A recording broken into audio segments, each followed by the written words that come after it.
meeting with the bank executives, there was no positive news, and no pulling back from the brink. He was going. Back at the Fontainebleau, he put his Stonehouse passport and money into his document case, leaving them in his room, and leaving his ticket for Los Angeles on the bedside table. He had planned to go there the next day to meet Harry Wetzel, the president of an aerospace company, the Garrett Corporation. Then he changed into swimming shorts and a shirt and headed for the beach. Leaving his shoes and shirt on the veranda, he got in the sea. He felt the water washing away the tensions of his past, like a baptism.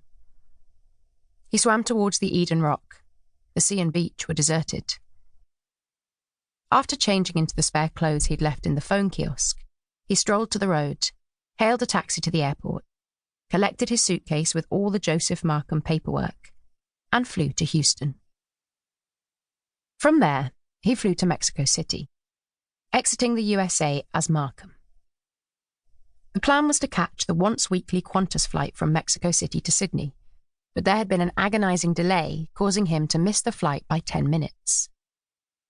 The quickest way to get to Australia now was to catch a flight from Los Angeles, so the next day, the 8th, he caught a plane to LA, entering the USA and booking into the airport Marriott Hotel as Markham.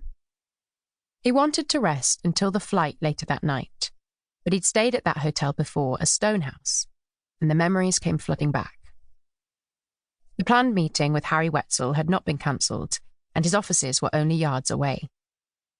They'd been due to discuss a report he was writing for the Garrett Corporation on the future of the British aircraft industry, which, as a former Minister of Aviation, he knew a great deal about. He decided to attend the meeting anyway, although he would now be late, and walked there. With each step, he felt Markham ebbing away, and Stonehouse returning. On his last visit to Wetzel, he'd noticed a book of M.C. Escher prints on the bookshelf, and it now seemed as he sat in that office that his state of mind was reflected by Escher's labyrinthine puzzles and faultless blending of day into night, night into day, up to down, and down to up. By the time he returned to the Marriott Hotel, Markham had gone, and it was Stonehouse who opened the room door. He felt disembodied, one half in California, the other missing in Florida. In mental turmoil, he phoned my mother.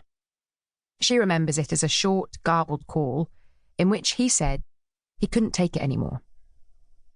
She thought he meant that he couldn't take any more stress of trying to make business deals, not that it meant his whole life. He told her he might not be back in time for the Remembrance Day service at his constituency, due to take place in 2 days, on Sunday the 10th, and asked that if he wasn't back, could she go in his place. She wasn't surprised to find him calling from LA, as he had planned to be there, but what she didn't know was that his passport and clothes were in Miami, and he'd stayed the previous night in Mexico City. Reluctantly, he decided to return to London. He later wrote, "The pain and anguish of returning to Stonehouse was intense. Markham, for his part, resented the intrusion on his plans. He could see no point in returning to the empty charade in Britain. But Markham would not fight the blood ties which were dragging Stonehouse back like a powerful magnet." There were no available direct flights, so he flew to Atlanta, arriving at 4 a.m. on Saturday the 9th, and caught a connecting flight to Miami. When he arrived back at the Fontainebleau Hotel, it was clear that nobody had noticed he'd been gone almost 2 days. He felt as though he didn't really exist. After a short nap, he woke to the full horror that he was once again in his Stonehouse personality. The horror of it hit me like a sledgehammer. Once more, he felt he had to escape. Again, he left all the Stonehouse belongings in his room, took some clothes for Markham to the Eden Rock Hotel, and went for another baptismal swim in the vast blue ocean. He wrote later that this time it was different.